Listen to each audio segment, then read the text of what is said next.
नवरात्रि के द्वितीय दिन माँ दुर्गा के ब्रह्मचारिणी रूप की पूजा की जाती है। ब्रह्मचारिणी नाम 2 शब्दों से बना है। ब्रह्म का अर्थ तपस्या, तप करना, और चारिणी का अर्थ हुआ आचरण में लाने वाली। तो इस प्रकार ब्रह्मचारिणी से तात्पर्य है वे जो तपस्या को ही अपने आचरण में लाती हैं, अर्थात जिनका आचरण कठोर तप करते करते तपस्वी जैसे बन गया हो, जो स्वयं अपने प्रत्येक रोम रोम से तपस्विनी बन गई हों। माँ दुर्गा का ये अवतार वास्तव में माता पार्वती के अविवाहित और कुंवारे रूप का अवतार माना जाता है। ये रूप उन्होंने अपनी मनोकामना की पूर्ति हेतु लिया था। माना जाता है कि जब मां ब्रह्मचारिणी ने मन ही मन भगवान शिव जी को अपना स्वामी बनाने और उनकी अर्धांगिनी बनने का निश्चय किया था, तब महादेव को प्रसन्न करने के लिए उन्होंने घोर तप किया था। मां ब्रह्मचारिणी ने इतनी घोर तपस्या की थी कि उनके तप के तेज से उनके मुखमंडल की आभा सूर्य के समान चमकने लगी। मां का ये अवतार ज्ञान और विज्ञान का स्वरूप है और तपस्या की शक्ति को दर्शाता है। मां ब्रह्मचारिणी अपने दाएं हाथ में एक जपमाला को धारण करती हैं और उनके बाएं हाथ में एक कमंडलू सुशोभित है। चूंकि वे तपस्वी के रूप में हैं, इसीलिए उनका कोई वाहन नहीं है।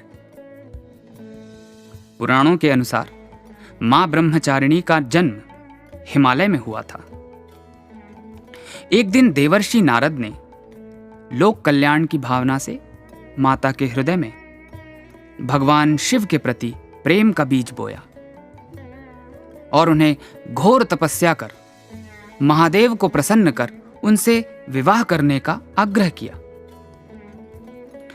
देवर्षि नारद की बातों से मां अत्यंत प्रभावित हुई और महादेव के प्रति आकर्षित भी हुई। उन्होंने अंतर्मन से भगवान शिव को अपने पति के रूप में स्वीकार कर लिया। तत्पश्चात उन्होंने देवर्षि नारद द्वारा बताए गए कठोर तप करने का निश्चय किया और तप में पूर्ण रूप से लीन हो गई। माना जाता है कि मां ब्रह्मचारिणी ने अपनी घोर तपस्या के दौरान कठिन उपवास रखे। केवल बिल्व पत्रों का नैवेद्य भगवान शिव को अर्पित किया और वही प्रसाद के रूप में स्वयं भी ग्रहण किया। कई वर्षों तक माता ने केवल शाक पर निर्वाह किया। कभी कभी तो मां ने निर्जला और निराहार व्रत भी किया और पत्तों तक को खाना छोड़ दिया। इस कारण से मां को अपर्णा भी कहते हैं। अपर्णा का अर्थ है बिना पत्तों के। मां ब्रह्मचारिणी की पूजा पंचामृत द्वारा की जाती है, जैसे दूध, दही, शहद, मिश्री और घी। मां ब्रह्मचारिणी को कमल का पुष्प और मिश्री का नैवेद्य अत्यंत प्रिय है।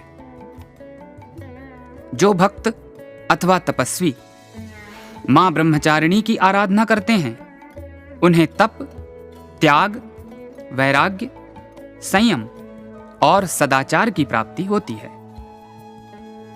हालांकि कोई भी भक्तगण मां की कृपा प्राप्त कर सकते हैं, किंतु मां का यह अवतार विशेषकर अविवाहित कन्याओं और विवाहित स्त्रियों द्वारा किया जाता है, क्योंकि विवाहित स्त्रियां अपने सुहाग की लंबी उम्र की प्रार्थना करती हैं और अविवाहित कन्याएं योग्य वर की अभिलाषा करती हैं। वास्तव में प्रत्येक भक्त, साधक और तपस्वी जो कुछ पाने की इच्छा या कोई मनोकामना की पूर्ति के इच्छुक हैं, उन्हें अंतर्मन से मां ब्रह्मचारिणी की आराधना करनी चाहिए। साधक इस दिन मां का ध्यान स्वाधिष्ठान चक्र पर केंद्रित करते हैं। मां ब्रह्मचारिणी को प्रसन्न करने हेतु इस श्लोक का ध्यान और जप आवश्यक है।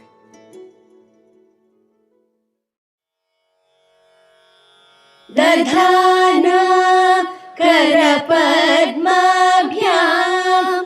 अक्षमाला कमण्डलू देवी प्रसीदतु मयि ब्रह्मचारिणि अनुत्तमा।